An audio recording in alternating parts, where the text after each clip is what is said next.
Okay, recording भी start कर दी। चलिए जी, बिस्मिल्लाहिर्रहमानिर्रहीम। पहले हम एक एनिमेशन देते हैं कि डीजल इंजन किस तरह काम करता है। तो आप पहले ये 3-4 मिनट की ये एनिमेशन देख लें। इसके बाद डिटेल में फिर आप इसके बारे में जो आईसी इंजन का कोर्स है उसमें पढ़ेंगे। वर्किंग ऑफ जो डीजल साइकिल है या constant pressure heat addition cycle है, तो आज इसकी इफिशिएंसी और जो दूसरा एक प्रॉब्लम है वो डिस्कस करेंगे, और मीन इफेक्टिव प्रेशर है वो डिस्कस करेंगे। तो चलिए मैं एनिमेशन की तरफ आता हूँ।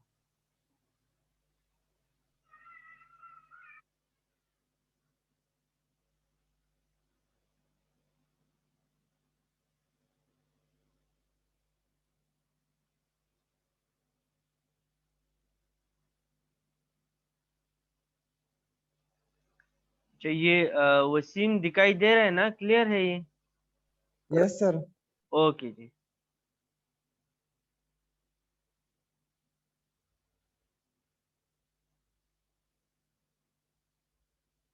सेम जो ऑटो साइकिल में 4 स्ट्रोक से जो 4 स्ट्रोक्स थी, वहां पे 2 स्ट्रोक्स भी हो सकती है, 4 भी हो सकती है, लेकिन सेम उसी पैटर्न पे यहाँ पे भी है कि आपका जो है वो 4 प्रोसेसेस होंगी इनमें।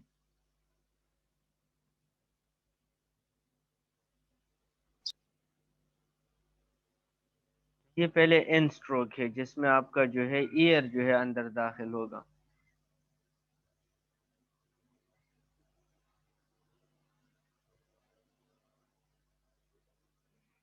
यहाँ पे देख ले कि इसी ये एनटेक वॉल है आपकी, तो यहाँ पे फ्रेश एयर जो एटमॉस्फेयर से यहाँ पे आपके इंजन सिलेंडर में यहाँ दाखिल होगा। और ये कैम शेफ्ट है, तो ये जो है इसकी मूवमेंट जो है या इसकी मोशन जो है वो इस कैम शेफ्ट की वजह से कंट्रोल होगी।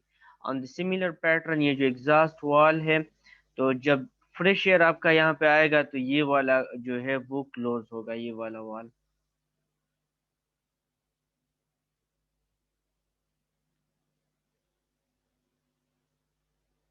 तो ये आप देख लीजिए, जिस तरह आपका सिरिंज का सिस्टम है कि जब आप उसको नीचे की तरफ खींचेंगे तो उसमें क्या वैक्यूम क्रिएट होगा, और उसमें जब आप लोग फ्लूइड या कोई और चीज पर अंदर सक कर सकते हैं। तो सिमिलर पैटर्न पे ये भी है। जो प्रेशर डिफरेंस क्रिएट हो रहा है तो उसकी वजह से आपके ईयर के जो मॉलिक्यूल्स है वो आपके अंदर आ रहे हैं ड्यूरिंग द सक्शन स्ट्रोक।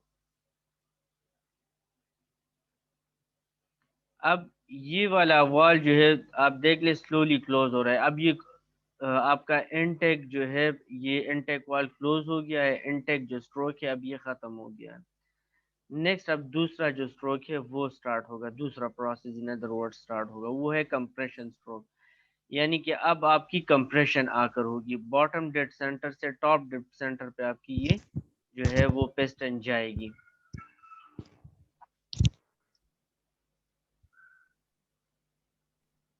तो सिर्फ हमने यहाँ पे ईयर सक की थी, तो ईयर अब यहाँ पे कंप्रेशन स्ट्रोक में ये कंप्रेस्ड होगी। तो ये वाली वाल देख ले आप क्लोज है, और यहाँ पे ईयर जो है वो अब कंप्रेस हो रही है आपकी। और यहाँ पे देख ले हमने जो है उसमें पढ़ा था ऑटो साइकिल में कि हम मैक्सिमम 7:1 तक जा सकते हैं, लेकिन यहाँ से हम कंप्रेशन रेशो जो है वो 12:1 से लेकर 22:1 तक हम जा सकते हैं डीजल साइकिल में। तो अगर कहीं पे आपसे क्वेश्चन पूछा जाए कि कंप्रेशन रेशो पेट्रोल या ऑटो साइकिल के लिए ज्यादा होगी या जो आपकी ये वाली साइकिल है या डीजल साइकिल के लिए ज्यादा होगी, तो आप देख लें कि वहां पे मैक्सिमम हम 7 या 10 तक गए हैं, यहाँ से 12 से स्टार्ट हुआ 22 तक गए हैं। तो कंप्रेशन यहाँ पे ज्यादा होगा, कंप्रेशन रेशो यहाँ पे ज्यादा है।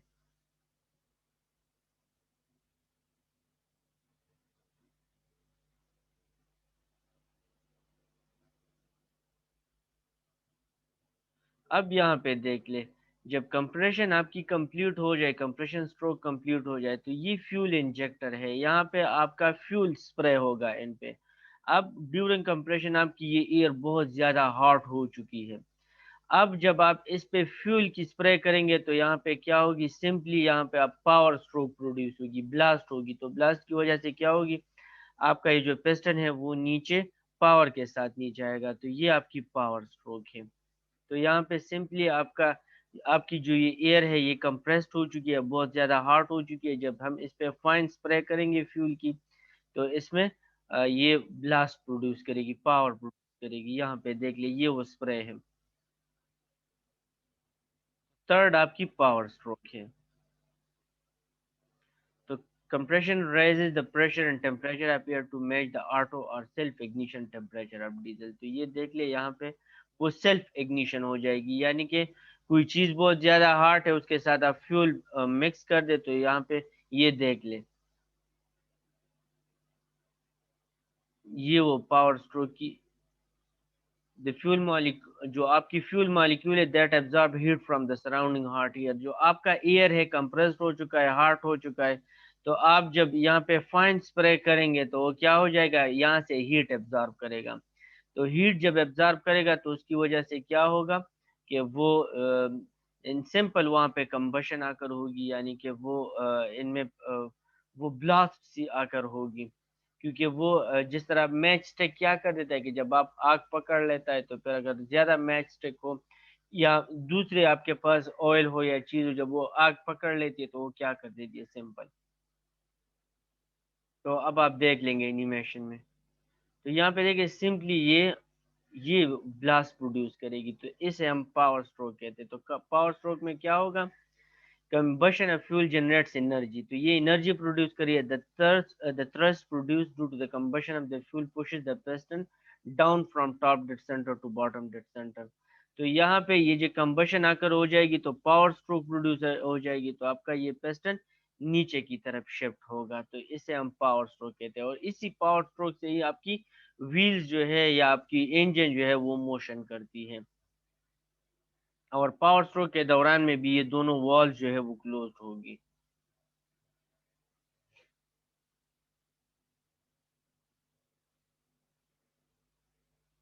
तो आपकी इंजन या आपकी व्हील जो मूवमेंट करेगी तो वो इसी पावर स्ट्रोक पे करेगी।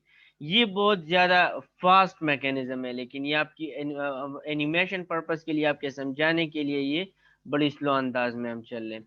नेक्स्ट अब क्या होगा कि जो पावर स्ट्रोक के बाद आपके पास क्या हो जाएगी, यहाँ पे गैसेस प्रोड्यूस हो जाएंगी डिफरेंट। तो अब वो डिफरेंट गैसेस जो है उनको हम एग्जॉस्ट वाल के जरिए से बाहर निकालेंगे, तो ये आपकी साइकिल कंप्लीट हो जाएंगी।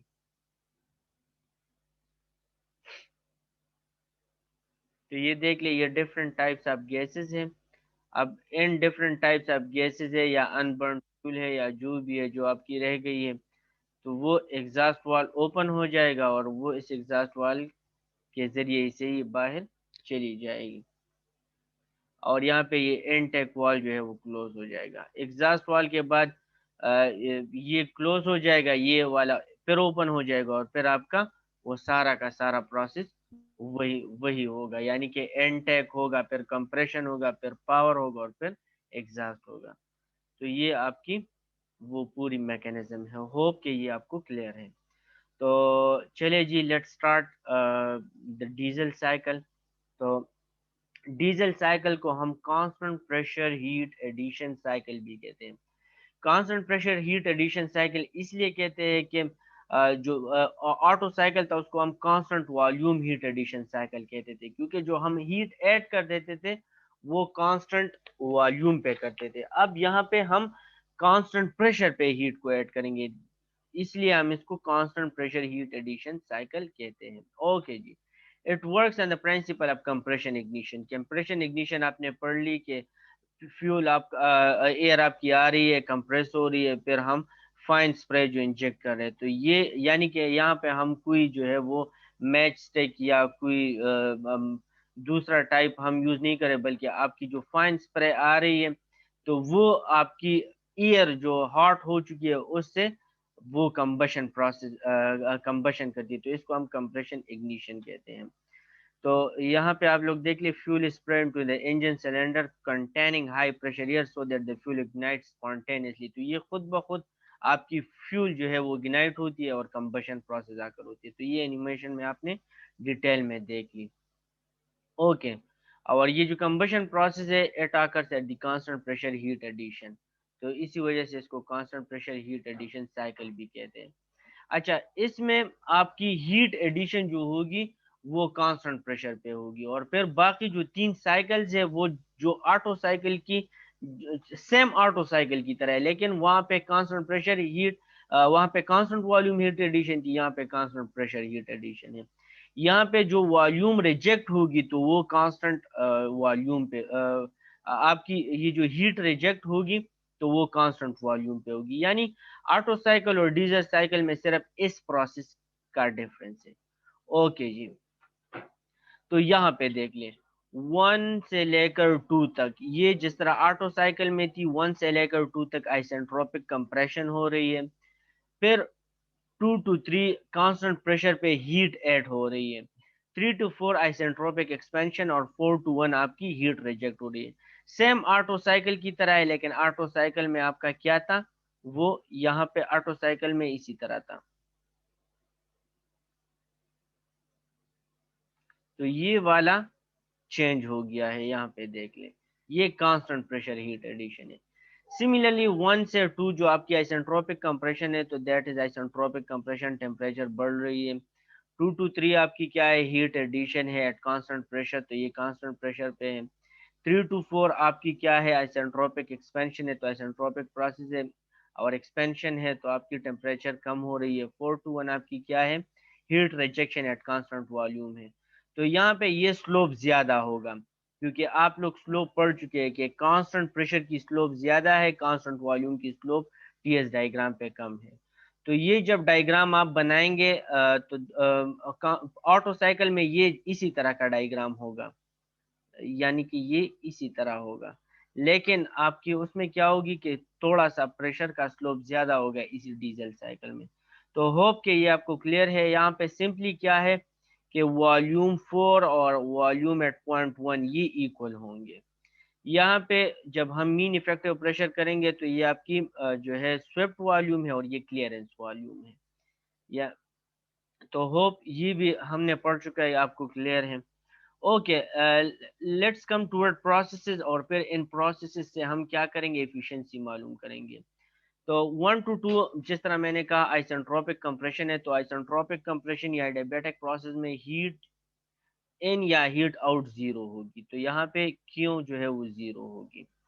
यहाँ पे क्यों हीट एडिशन है एट कांस्टेंट प्रेशर है, तो यहाँ पे at constant pressure heat addition का मतलब mCp T3 - T2, और m आप 1 kg भी ले सकते हैं, अगर नहीं लेंगे तो आगे ये खत्म भी हो जाएगा, पर kg ले सकते हैं।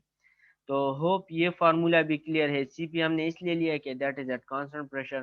थर्ड पर रिवर्सिबल एडियाबैटिक एक्सपेंशन है जो 3 to 4 है, तो दैट इज हीट एडिशन या हीट रिजेक्शन जीरो है।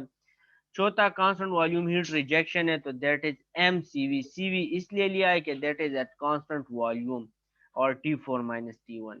अब थर्मल इफिशिएंसी का क्या फार्मूला है, net work done divide by heat supplied.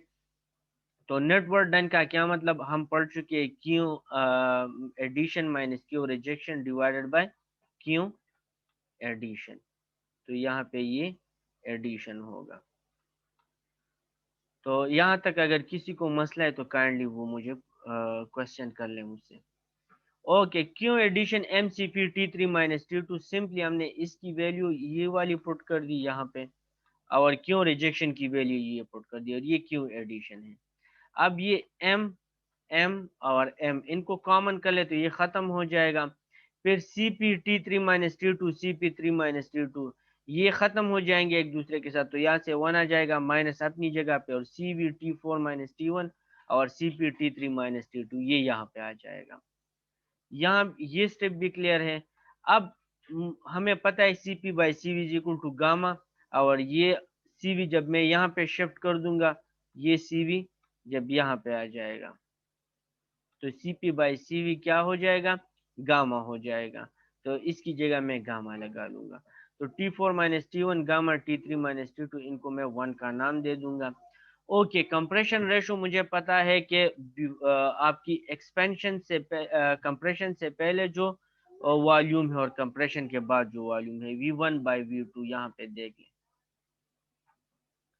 तो ये बिफोर कंप्रेशन है और ये आफ्टर कंप्रेशन है। तो ये आपकी क्या है, कंप्रेशन वॉल्यूम कंप्रेशन रेशो है, जिसको हम आर के से रिप्रेजेंट करेंगे। एक हमारे पास एक्सपेंशन रेशो है आफ्टर एक्सपेंशन, तो V4/V3, तो उसको भी आप लोग देख ले, V4/V3 इसको हम एक्सपेंशन रेशो कहते हैं। एक हम कहते हैं कट ऑफ रेशो। तो कट ऑफ रेशो का क्या मतलब, ratio of the volume after combustion. तो आफ्टर कंबशन जिस तरह आप लोग देख लें, ये आपका V2 है, ये V3 है, और यहाँ पे ये स्टेप्स है, ठीक है जी। ओके, तो ये कंबशन यहाँ से स्टार्ट हो रही है और यहाँ पे खत्म हो रही है। तो after combustion V3, before combustion V2। तो ratio of the volume after combustion to the volume before combustion, इसको हम कट ऑफ रेशो कहते हैं, V3/V2। तो V1/V2, V3/V2, V4/V3। अब V1 और V4 इक्वल है, तो इसकी जगह हम V4/V2 भी कहते हैं। तो ये तीनों रेशो आपको क्लियर है। अच्छा, अब हम एक और फार्मूला डिराइव करते हैं, एक्सपेंशन रेशो V4/V3। तो V4 और V3, अब हम इसके साथ V2 मल्टीप्लाई भी कर रहे हैं, डिवाइड भी कर रहे हैं। तो इसका क्या मतलब, सिंपली इनको हम क्रॉस भी कर सकते हैं। तो यहाँ पे इसके साथ मैंने क्या किया, V2 मल्टीप्लाई कर दिया और V2 डिवाइड भी कर दी। तो V4/V2 ऊपर आप देख लिया, it is equal to compression ratio, यहाँ पे देख लिए V4/V2 कंप्रेशन रेशो, और V2/V3, तो ये V2 नीचे शिफ्ट हो जाएगा, तो V3/V2 हो जाएगा। तो V3/V2 का क्या मतलब, compression ratio, cut off ratio RC। तो ये आपका कंप्रेशन रेशो हो जाएगा, ये कट ऑफ रेशो हो जाएगा, तो RK/RC। तो ये फार्मूला आगे बहुत ज्यादा यूज होगा, ये डीजल साइकिल में भी यूज होगा, ये जो है वो डुअल साइकिल में भी यूज होगा। तो काइंडली ये जो इक्वेशन 2 है, इसको आपने याद रखना है। मैं आगे पढ़ूंगा कि ये जो रेशो है आपका, expansion ratio is equal to आपकी it is equal to compression ratio divided by cut off ratio. तो काइंडली ये फार्मूला आप लोगों ने याद रखना है। ओके जी, नेक्स्ट वही चीजें हम पढ़ चुके हैं। 1 to 2 मेरे पास कौन सा प्रोसेस है, 1 to 2 मेरे पास आइसेंट्रोपिक कंप्रेशन है। तो आइसेंट्रोपिक कंप्रेशन या आइसेंट्रोपिक या एडियाबैटिक प्रोसेस हम पढ़ चुके हैं। T2/T1 is equal to V1/V2 गामा-1। तो V1/V2 की जगह मैं कंप्रेशन रेशो लिख सकता हूँ, और T1 यहाँ पे शिफ्ट कर दूंगा, तो मेरे पास ये वाला इक्वेशन आ जाएगा। कांस्टेंट प्रेशर प्रोसेस है, तो मुझे पता है वॉल्यूम इज डायरेक्टली प्रोपोर्शनल, या T is directly proportional to volume, या volume is directly proportional to temperature. ये फार्मूला मैं पढ़ चुका हूँ। तो यहाँ पे कौन सी चीज कांस्टेंट होगी, प्रेशर कांस्टेंट होगी। तो P is equal to C, ये कौन सा ला है, चार्ल्स ला है या जो भी ला है। ओके, तो V is equal to CT, तो फिर V1/T1 इज इक्वल टू, ये भी आपके पास कांस्टेंट आ जाएगा। तो यहाँ पे कौन सा प्रोसेस है, 2 और 3, तो इसका मतलब V2/T2 is equal to V3/T3। तो ये फार्मूला भी क्लियर है। तो यहाँ से T3 में यहाँ पे शिफ्ट कर दूंगा, तो T3 is equal to V3/V2 multiply T2। तो V3/V2 कट ऑफ रेशो के इक्वल है, तो इसकी जगह कट ऑफ रेशो हम लिख लेंगे, और T2 ऊपर हमने फार्मूला डिराइव कर दिया T1। तो ये सारे टर्म्स अब ये देख ले, यहाँ पे ये जब मैं शिफ्ट कर दूंगा T1 RK गामा-1 RC, तो ये फार्मूला, ये वाला फार्मूला, ये आप लोग देख लिए, ये अब हम सारे T1 के टर्म में लिख रहे हैं। तो ये सारे T1 के टर्म में आ रहे हैं। फिर आपके पास आइसेंट्रोपिक प्रोसेस है, एक्सपेंशन जो प्रोसेस है T4/T3, तो ये फिर उलट हो जाएगा V3/V4 गामा-1। तो यहाँ से T4 और T3 में यहाँ पे शिफ्ट कर दूंगा, V3/V4 की जगह में क्या लिख सकता हूँ, मैंने आपसे कहा था कि इसकी जगह में RC/RK लिख सकता हूँ।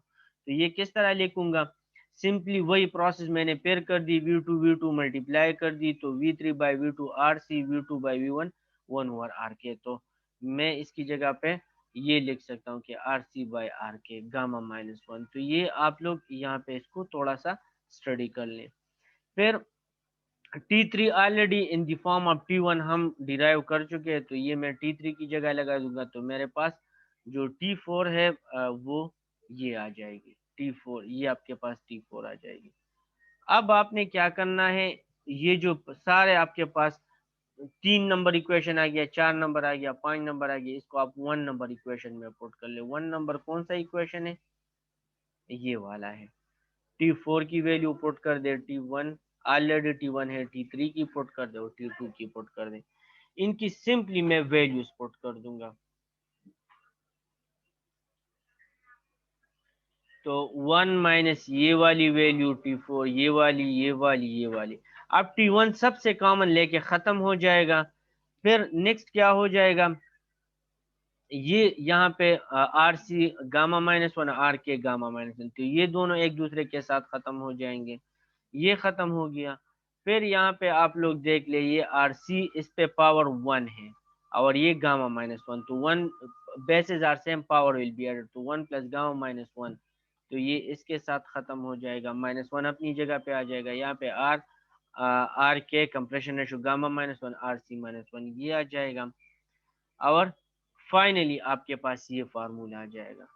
तो इस एक्सप्रेशन से हम ये इफिशिएंसी के लिए एक एक्सप्रेशन आ गया। तो इस एक्सप्रेशन से आप लोग क्या डिराइव कर सकते हैं कि जब मैं कंप्रेशन रेशो को इंक्रीज करूंगा, ये टर्म इंक्रीज हो जाएगा, तो ये सारा टर्म डिक्रीज हो जाएगा। तो आपकी 1 माइनस, तो ये जितना ये टर्म डिक्रीज होगा सारा का सारा, तो आपकी डीजल एफिशिएंसी जो है वो इंक्रीज हो जाएगी। या अगर मैं ये वाला टर्म जो है वो क्या करूंगा, इंक्रीज करूंगा, तो इस डिक्रीज करूंगा, सॉरी, ये वाला टर्म जितना मैं डिक्रीज करूंगा, तो आपकी डीजल की एफिशिएंसी क्या हो जाएगी, क्योंकि ये वाला टर्म जो है अगर ये पॉइंट्स में आ जाएगा, तो ये टर्म जितना हम इंक्रीज करेंगे, ये वाला और ये वाला, तो ये जब इसके साथ मल्टीप्लाई होगा तो आपकी इफिशिएंसी इंक्रीज हो जाएगी। या यहाँ पे आप लोग क्या है, गामा की वैल्यू है, तो ईयर के लिए इट्स वैल्यू इज 1.4। तो अब ये वाली वैल्यू हम जितना ज्यादा इंक्रीज करेंगे, इतनी आपकी क्या हो जाएगी, आपकी डीजल साइकिल की एफिशिएंसी इंक्रीज हो जाएगी। तो अगर आप एयर की जगह कोई और गैस इस्तेमाल करेंगे जिसकी गामा की वैल्यू ज्यादा है, तो आपकी एफिशिएंसी ज्यादा निकल आएगी। ओके, तो ये सेम ऑटो साइकिल की तरह जो है वो हमने एफिशिएंसी मालूम कर ली। अब वही सेम मेथड पे हम मीन इफेक्टिव प्रेशर मालूम करेंगे। मीन इफेक्टिव प्रेशर का क्या फार्मूला है, PM is equal to net work done. तो नेट वर्क डन आपके पास है डिवाइडेड बाय स्वेप्ट वॉल्यूम है, तो VS। यानी इसका सिंपल क्या मतलब है कि सेम वॉल्यूम पे, यानी कि जितना दो दो गैस साइकिल से, दो डीजल साइकिल से, तो अगर सेम स्विफ्ट वॉल्यूम है दोनों के लिए, एक आपको ज्यादा पावर दे रही है, तो इसका मतलब उसका मीन इफेक्टिव प्रेशर ज्यादा है। यानी मीन इफेक्टिव प्रेशर सिंपली आपको क्या बताती है कि कितने वॉल्यूम पे वो कितना वर्क डन आपको दे रही है। तो जितना ज्यादा इसकी वैल्यू होगी, जितनी ज्यादा वैल्यू ज्यादा होगी मीन इफेक्टिव प्रेशर की, तो इतना आपका साइकिल एफिशिएंट होगा। तो यहाँ पे ये आपकी क्लियरेंस वॉल्यूम है, आप लोगों को पता है। और हम सपोज कर देते कि इट इज 1 kg, 1 क्यूबिक मीटर, 1 mm³ या जो भी है, तो आप इसको यूनिट वैल्यू कंसिडर कर दे, यानी 1 क्यूबिक मीटर है या 1 सेंटीमीटर क्यूबिक या जो भी है, ठीक है जी। ओके, तो हम सपोज कर दे कि V इज इक्वल टू, तो वो इस पॉइंट पे, तो V2, यहाँ पे V2 पे जब हम आ जाएंगे, तो यहाँ पे आपके पास यूनिट वॉल्यूम हो जाएगी।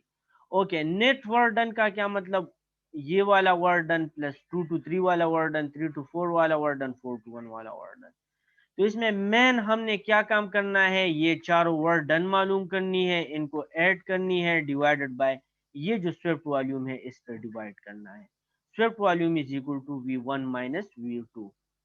ओके, अब आप यहाँ पे देख ले, this is compression work, isentropic compression work, तो इस दिस विल बी नेगेटिव, तो नेगेटिव साइन हमने लगा दिया और इसकी जगह हमने क्या लगा दिया, P2V2, ये आपका वर्क डन का फार्मूला है। किसी को अगर इसमें शक है तो काइंडली वो थर्मोडायनेमिक्स 1 में जाके जो आइडियाबैटिक प्रोसेस है उसकी work done for expansion and for compression work वो देख ले।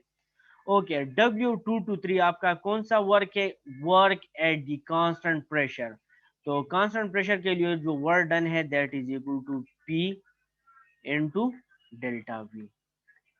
तो ये आपका डेल्टा V है, V3 माइनस V2, और कांस्टेंट प्रेशर आपका क्या है, ये वाला कांस्टेंट प्रेशर है। तो इसको आप P2 भी ले सकते हैं, P3 भी ले सकते हैं।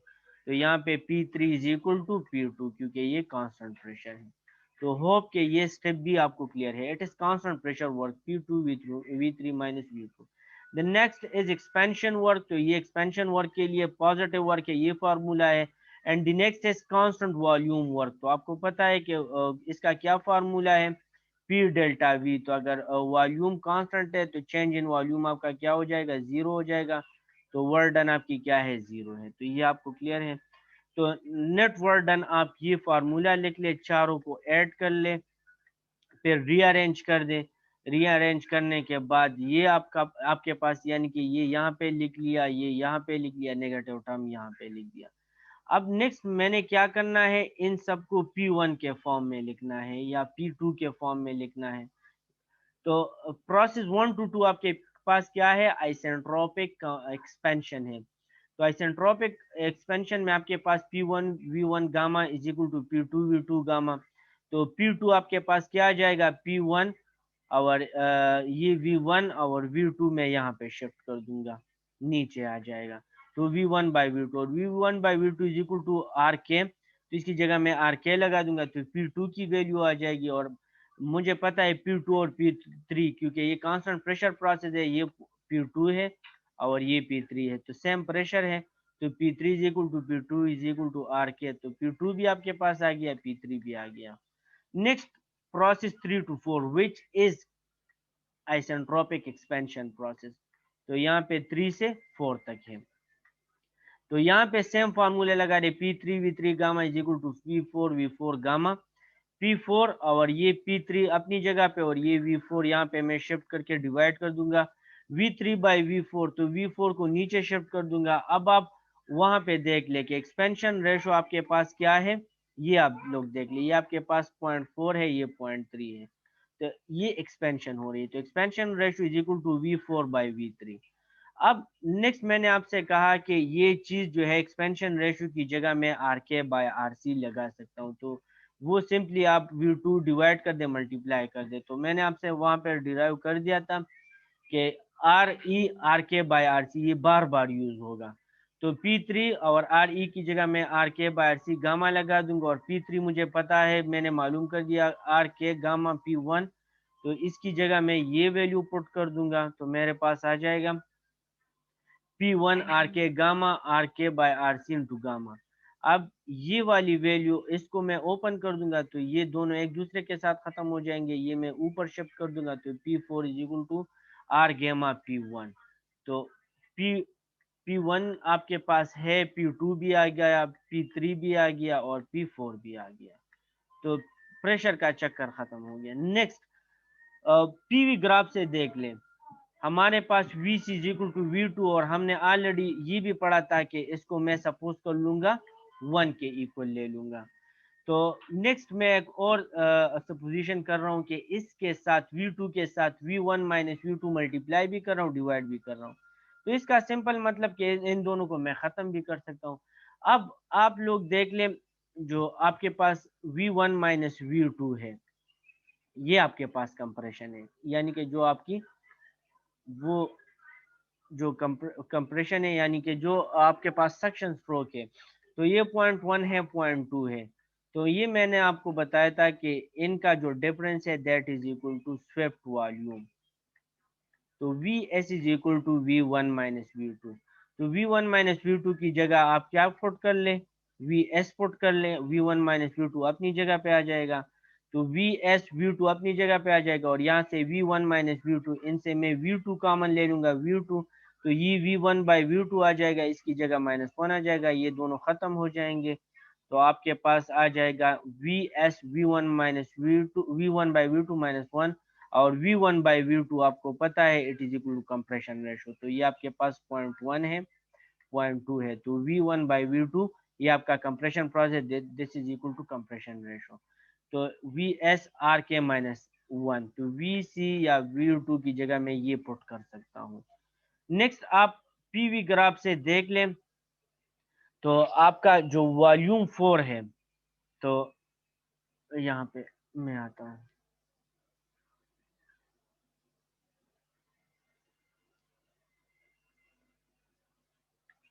ये वॉल्यूम 4 है, यहाँ पे देख लें, यहाँ पे volume equal to VS plus VC है, ये देख लें।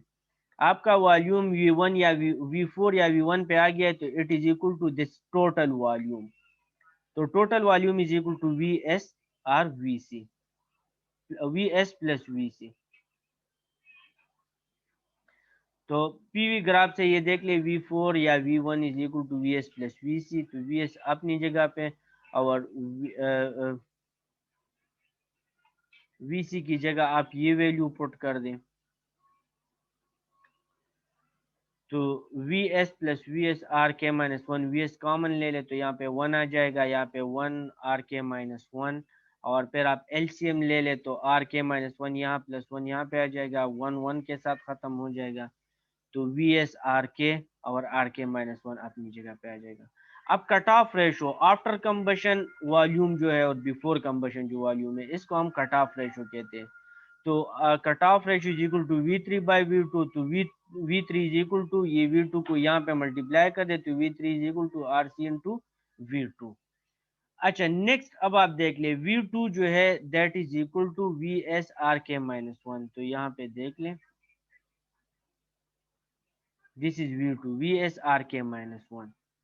तो सिंपल एक जगह से उठा के हम दूसरी जगह पे पुट करें, तो V2 की जगह मैंने ये वैल्यू पुट कर दी, VS/RK-1।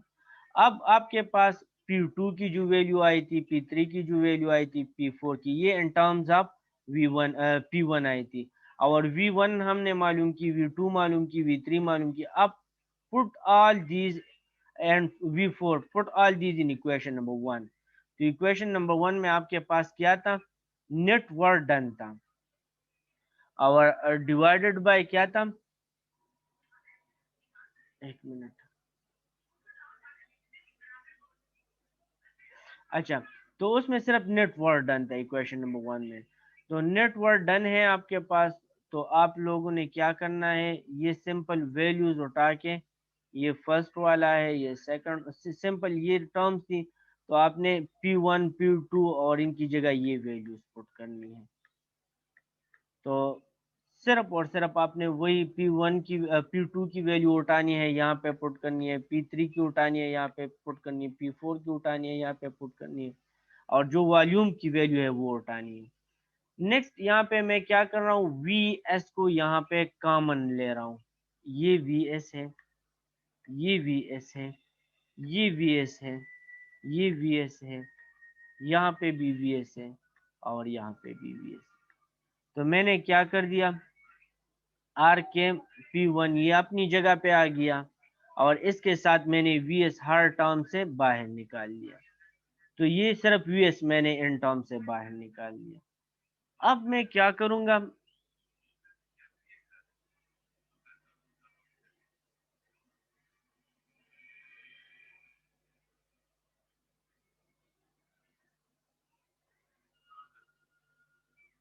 एक मिनट, ओके। तो मैंने क्या किया, VS मैंने हर टर्म से कॉमन ले लिया यहाँ पे, ओके। यहाँ पे फिर क्या हो गया, आ, ये जो है ये वाला टर्म मैंने इसके साथ मल्टीप्लाई कर दिया, और फिर इसके साथ मल्टीप्लाई कर दिया, सही है। यहाँ पे ये VS इसके साथ कॉमन आ गया, VS इसके साथ कॉमन आ गया, और VS इसके साथ कॉमन आ गया।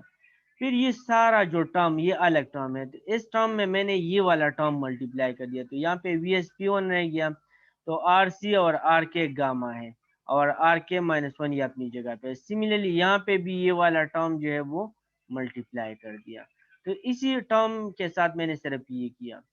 यहाँ पे फिर मैंने आर के मल्टीप्लाई कर दिया यहाँ पे, तो सिंपल यहाँ पे ये कर दिया। यहाँ पे आर सी गामा मैंने मल्टीप्लाई कर दिया। तो होप कि ये आपको क्लियर हो गया। यहाँ पे आर के मैंने यहाँ पे मल्टीप्लाई कर दिया, और यहाँ पे इसके साथ पी वन जो है वो ऑलरेडी मल्टीप्लाइड है। फिर आप लोग क्या कर ले, यहाँ पे देख ले वी एस पी वन है, ये तो अपनी जगह पे है। यहाँ पे भी वी एस पी वन है, यहाँ पे भी वी एस पी वन है। तो आप हर जगह से V S P one, R K minus one और गामा माइनस वन ये कॉमन ले ले।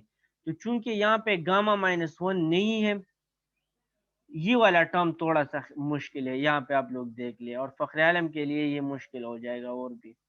तो ये वी एस पी वन है, ये मैंने कॉमन ले लिया हर एक से। तो यहाँ पे देख लिया, यहाँ पे ऑलरेडी इसके साथ वी एस पी वन है, और ये divide by R K minus one, तो ये वाला भी कॉमन ले लिया। फिर मैंने divided by gamma minus one भी कॉमन लिया है, लेकिन चूंकि यहाँ पे गामा माइनस वन नहीं है, तो यहाँ पे इसके साथ मैं गामा माइनस वन मल्टीप्लाई कर दूंगा। सही है जी। तो सिंपल मैंने क्या किया, इस टर्म के साथ ये वाला जो टर्म है इसके साथ मैंने गामा माइनस वन मल्टीप्लाई कर दिया, ये वाला टर्म है, इसके साथ गामा माइनस वन मल्टीप्लाई कर दिया। यहाँ पे वी एस पी वन ये कॉमन आ गया है, ये V S P one divided by R K minus one gamma minus one P one. तो यहाँ पे क्या है, वी एस पी वन और गामा माइनस वन और आर के माइनस वन, तो यहाँ पे भी कॉमन हो गया। तो यहाँ पे रह गया R C R K gamma minus R C R K. यहाँ पे भी वी एस और ये पी वन है और ये पी वन है, तो ये मैंने कॉमन ले लिया, आर के माइनस वन यहाँ पे भी है, गामा माइनस वन यहाँ पे भी है। तो यहाँ पे भी है माइनस आर के, और ये चीज पूरी। इस स्टेप पे अगर किसी को समझ ना आए तो काइंडली वो मुझसे पूछ ले, ये थोड़ा सा मुश्किल स्टेप है।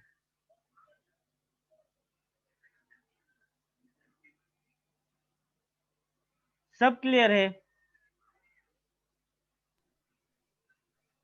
फखरे आलम, यस सर। यस ये वही स्टेप है, यस सिर्फ सर। यहाँ पे हमने गामा माइनस वन मल्टीप्लाई कर दिया क्योंकि ये हमने डिवाइड किया था। Okay, very good. नेक्स्ट अब हम क्या करेंगे, ये V S P one, R K minus one, gamma minus one ये अपनी जगह पे आ गया। यहाँ पे आप लोग देख ले, ये आर के गामा ये कॉमन है, तो ये कॉमन मैंने ले लिया, आर सी माइनस वन यहाँ पे आ गया, और गामा माइनस वन अपनी जगह पे आ गया। बाकी ये जो टर्म्स है ये अपनी जगह पे आ गए, और इनको मैंने ओपन कर दिया, तो ये माइनस आर के गामा आ गया, और माइनस मल्टीप्लाई होके प्लस आर के आ गया।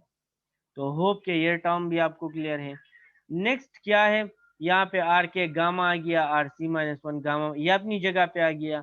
यहाँ पे आप लोग देख ले आर के ये वाला जो है, तो यहाँ पे आर के गामा तो आर सी माइनस वन आ गया, और यहाँ पे देख ले तो यहाँ पे are K gamma positive R K तो one minus R C gamma. तो ये स्टेप अगर किसी को क्लियर ना हो तो ये भी पूछ ले कि ये कहाँ से आ गया। सबको क्लियर है ये?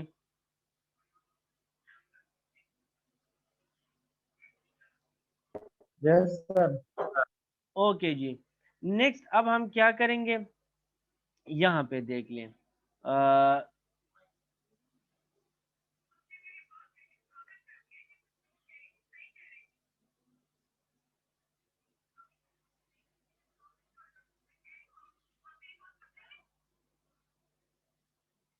ओके। नेक्स्ट अब आप देख लें, यहाँ पे ये वाला जो टर्म है, ये वाला जो टर्म है, इससे आप लोग देख ले क्या ये मैं कॉमन ले सकता हूं ये इन दो टर्म से, और ये मैं कॉमन ले रहा हूं ये दोनों। तो इन दो टर्म से आर के आर सी माइनस वन मैंने कॉमन ले लिया, तो यहाँ पे रह गया गामा माइनस वन और यहाँ पे रह गया वन प्लस वन। तो गामा -1 + 1, तो 1 1 के साथ खत्म हो जाएगा, तो यहाँ पे गामा रहेगी और ये टर्म अपनी जगह पे मैंने जू के टू लगा दिया। नेक्स्ट अब मैं क्या करूंगा, यहाँ पे आपके पास आ गया गामा, आ गया RC-1 आर के गामा। तो नेक्स्ट अब मैं ये वाला टर्म जो है ये कॉमन लूंगा, तो ये बाहर कर लूंगा। तो ये जब मैंने कॉमन ले लिया तो यहाँ पे RC-1 इंटू गामा अपनी जगह पे आ गया। चूंकि यहाँ पे आर के बाई गामा नहीं है, तो यहाँ पे आर के बाई गामा में डिवाइड कर दूंगा। तो ये टर्म मैंने डिवाइड कर दी क्योंकि ये मैंने यहाँ पे कॉमन लिए। बस यहाँ पे सिर्फ मैंने ये आर के गामा बाहर कर दिया, कॉमन ले लिया, तो ये डिवाइड हो गया। ओके जी, ये स्टेप भी मेरे ख्याल में क्लियर है। अच्छा, ये गामा है तो इसको मैं ऊपर करके शिफ्ट कर लूंगा, तो ये माइनस गामा हो जाएगा। तो R K basis are same, power will be added, तो ये 1 माइनस गामा हो जाएगा। तो gamma RC-1 plus R K compression ratio 1 minus gamma into 1 minus cut off ratio into gamma. तो ये आपके पास नेट वर्क डन की वैल्यू आ जाएगी आपके पास। तो this is net work done. तो net work done divide by swept volume is called mean effective pressure. तो अब हम इस फार्मूला में ये वाली वैल्यू पुट कर लेंगे, divide by swept volume put कर लेंगे। तो ऑलरेडी ऊपर से स्वेप्ट वॉल्यूम है, तो स्वेप्ट वॉल्यूम ये सारा और ये स्वेप्ट वॉल्यूम के साथ खत्म हो जाएगा। तो बाकी जो चीज रह जाएगी तो that will be your mean effective pressure. एक सिंपल फार्मूला है, हमने एक सिंपल फार्मूला जो है वो डिराइव कर दिया। तो यहाँ पे देख लिया आप, कंप्रेशन रेशो को इंक्रीज करेंगे तो उसके साथ साथ मीन इफेक्टिव की वैल्यू जो है वो इंक्रीज हो जाएगी। ओके जी, प्रॉब्लम अब आसान है, ठीक है। अच्छा, वो ऑटो साइकिल वाला प्रॉब्लम है तो होना ये चाहिए था कि पहले वो मैं डिस्कस कर लेता, लेकिन वो मुझे यूनिवर्सिटी में वो वाले नोट्स रह गए हैं। तो वो खैर है, मैं क्लास में आपके साथ इंशाल्लाह कल डिस्कस कर लूंगा। ओके, तो ये वाला प्रॉब्लम और वो वाला प्रॉब्लम सेम है, तो वो क्लास में इतना टाइम नहीं लेगा। यहाँ पे है कि in engine works on diesel cycle with in inlet temperature and pressure of 170 degree and 1 bar. तो यहाँ पे P1 की वैल्यू जो है ये आपके पास PV कर है, ठीक है। This is P and this is V। तो आपके पास P1 की जो वैल्यू है दैट इज 1 बार, और T1 की जो वैल्यू है यहाँ पे टेम्परेचर जो है 170 डिग्री है, ठीक है जी। ये 17 नहीं है, 170 डिग्री है। तो ये आपके पास 290 केल्विन आ जाएगी। 290 आती है या क्या, 273 इसके साथ मल्टीप्लाई कर दिए, 290 नहीं आएगी, ये वैल्यू भी गलत हो जाएगी, ठीक है जी। तो नहीं, ये फिर ठीक है, 290 ठीक है, ये 17 डिग्री है, sorry, this is 17 degree, okay. तो 273 जब हम इसके साथ मल्टीप्लाई कर लेंगे 290 आ जाएगी। यहाँ पे आपने कंफ्यूज नहीं होना है, ठीक है। This is 17 degree, okay. ऊपर मैंने 170 लिखा है, but this is 17 degree, okay. T1 आपके पास, P1 आपके पास 1 बार है, और T1 आपके पास 17 डिग्री और 290 केल्विन है। Pressure at the end of adiabatic expansion, adiabatic compression is 35 बार। तो यहाँ पे जब कंप्रेशन हो जाएगी adiabatic, तो यहाँ पे आपके पास P2 आ जाएगी या P3 आ जाएगी। P2 is equal to P3, तो that is equal to 35 bar. और इसको मैं जब 1 bar is equal to 100 kilo pascal, तो इसके साथ मैं मल्टीप्लाई करूंगा तो 3500 किलो पास्कल, इसको मल्टीप्लाई करूंगा 100 तो 100 किलो पास्कल। तो यहाँ तक होप कि आपको ये सारा जो है वो डाटा, गिवन डाटा क्लियर है। The compression ratio is 5। R K की वैल्यू आपके पास क्या है, 5। आर कंप्रेशन रेशियो का क्या मतलब, V1 बाय V2। तो दिस इज कंप्रेशन रेशियो। और फिर यहाँ पे आपसे कहा गया है कि compression ratio and expansion ratio are same. तो यहाँ पे V4 by V3 is also 5। तो एक्सपेंशन रेशियो भी आपके पास जो है वो, कंप्रेशन रेशियो भी 5 है और एक्सपेंशन, तो ये अगर वैल्यू गिवन भी ना हो तो ये अप्रोक्सीमेटली ये दोनों वैल्यूज डीजल साइकिल में अप्रोक्सीमेटली इक्वल होती है, ओके। अब पूछा गया है आपसे कैलकुलेट हीट एडिशन। यहाँ पे जो हीट ऐड हो रही है वो आपने मालूम करनी है, हीट रिजेक्शन आपने मालूम करनी है, तो और एफिशिएंसी आपने मालूम करनी है ये। तो डेटा यहाँ पे T1 P1 गिवन है, P2 P3 गिवन है, और कंप्रेशन रेशो और एक्सपेंशन रेशो गिवन है, और आपसे हीट एडिशन, हीट रिजेक्शन और एक्सपेंशन इफिशिएंसी मांगी गई है। क्योंकि यहाँ पे एयर हम ले रहे हैं एज अ वर्किंग फ्लूइड, तो एयर के लिए गामा की वैल्यू 1.4 है, सीपी ऑफ एयर ये वैल्यू है, सीवी ऑफ एयर ये वैल्यू है। प्रोसेस 1 to 2 जिस तरह हम पढ़ चुके हैं, that is reversible adiabatic compression, तो मैं लगा सकता हूँ T2/T1 is equal to P2/P1 gamma -1 gamma T2। T1 given है, P2 गेवन है, P1 गेवन है, गामा -1 गेवन है, तो T2 की वैल्यू ये आ गई। यहाँ पे अगर किसी को मसला है तो काइंडली वो पूछ ले। सिंपल आपने ये इक्वेशन सिर्फ याद रखनी है कि एडियाबैटिक कंप्रेशन के लिए टेम्परेचर और प्रेशर का क्या इक्वेशन आएगा। 3 to 4 में क्या है, रिवर्सिबल एडियाबैटिक एक्सपेंशन है, तो दैट हम वॉल्यूम के जरिए से लगा रहे। P3V3 gamma is equal to P4V4 gamma, P4 is equal to तो P4 is equal to P3, और V4 को मैं यहाँ पे शिफ्ट कर दूंगा V3/V4 into gamma, V4/V3 is equal to expansion ratio. तो ये आपके पास 0.4 है, ये 0.3 है, तो this is expansion ratio V4/V3। Expansion ratio की वैल्यू हमें गिवन है 5, तो P3 V4/V3 ऑलरेडी आपके पास P2 is equal to P3 is equal to आपके पास प्रेशर यहाँ पे गिवन है, ये वैल्यू गिवन है 35 बार, तो आप यहाँ पे प्रेशर की वैल्यू पुट कर दे तो आपके पास P4 की वैल्यू आ जाएगी। सिंपल आपके पास एक्सपेंशन रेशो और P3। तो होप कि ये स्टेप भी क्लियर है।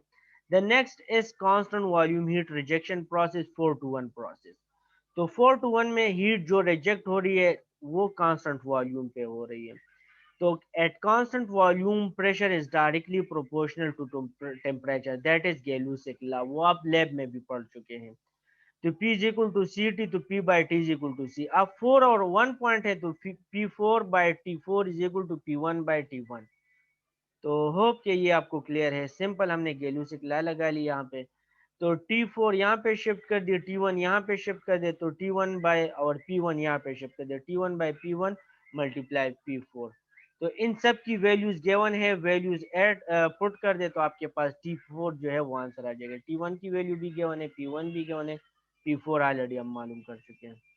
प्रोसेस 3 to 4 है, T4/T3 V3/V4, तो V4/V3 एक्सपेंशन रेशो है, V3/4 1/RE, तो इसकी जगह मैं 1/RE लगा दूंगा, तो T3 यहाँ पे आ जाएगा, ये यहाँ पे आ जाएगा, तो T4 के जरिए और ये वैल्यू यहाँ पे और यहाँ पे पुट कर दे तो आपके पास T3 की वैल्यू आ जाएगी। यहाँ पे भी अगर आपको इश्यू है तो आप लोग पूछ सकते हैं। अब क्यों एन की क्या वैल्यू है, तो यहाँ पे चूंकि हम पर केजी यहाँ पे आप अगर फार्मूला लगाना चाहते तो आप पर केजी इसको ले ले, ये नहीं लगाना चाहते तो वहां पे लिख ले के for M is equal to 1 kg, तो M C P into T3 - T2। CP मैंने क्यों लिखा, क्योंकि heat addition is at constant pressure, तो एम सी पी और T3 माइनस, क्योंकि हीट ऐड हो रहा है तो ये आपके पास 0.3 है, ये 0.2 है, तो ये वाला ज्यादा है और ये वाला कम है हीट एडिशन के बाद, तो T3 - T2। यहाँ पे सिंपल वैल्यूज पुट कर ले तो आपके पास 1 2 3 4 किलो जूल आ जाएगी, and that is for 1 kg और पर केजी आप लिख सकते हैं। अगर 2 kg तो फिर मैं 2 मल्टीप्लाई कर दूंगा, 3 kg तो फिर मैं 3 मल्टीप्लाई कर दूंगा। सिमिलरली CV तो T4 - T1 आ जाएगा, यहाँ पे देख लें, ये T4 ये वाला वैल्यू ज्यादा है, ये वाली वैल्यू कम है क्योंकि हीट ऐड हो रही है। तो और CV क्यों ले रहे, क्योंकि heat rejection is at constant volume, तो CV T4 - T1 ये वैल्यूज भी पुट कर ले तो दैट इज किलो जूल पर केजी। अब अगर आप पर केजी नहीं लगाना चाहते तो यहाँ पे आप लोग लिख ले कि for M is equal to 1 kg, तो फिर आप 557 किलो जूल लगा ले। एफिशिएंसी का क्या फार्मूला है, net work done divide by work input, या थर्मल इफिशिएंसी, तो आप Q in minus Q out और डिवाइड बाय क्यू एन, तो क्यू एन और क्यू एन के ये Q in by Q in तो 1 आ जाएगा, Q out by Q in, तो यहाँ पे वैल्यू पुट कर ले, यहाँ पे भी वैल्यू पुट कर ले, तो आपके पास 0.55 या 55% इफिशिएंसी आ जाएगी। तो इस प्रॉब्लम में कोई इशू था? ये जो टॉपिक है नो सर। डीजल साइकिल का जो टॉपिक है ये आपने समझना है, इस पे प्रैक्टिस करनी है। और ये जो आपके पास दूसरा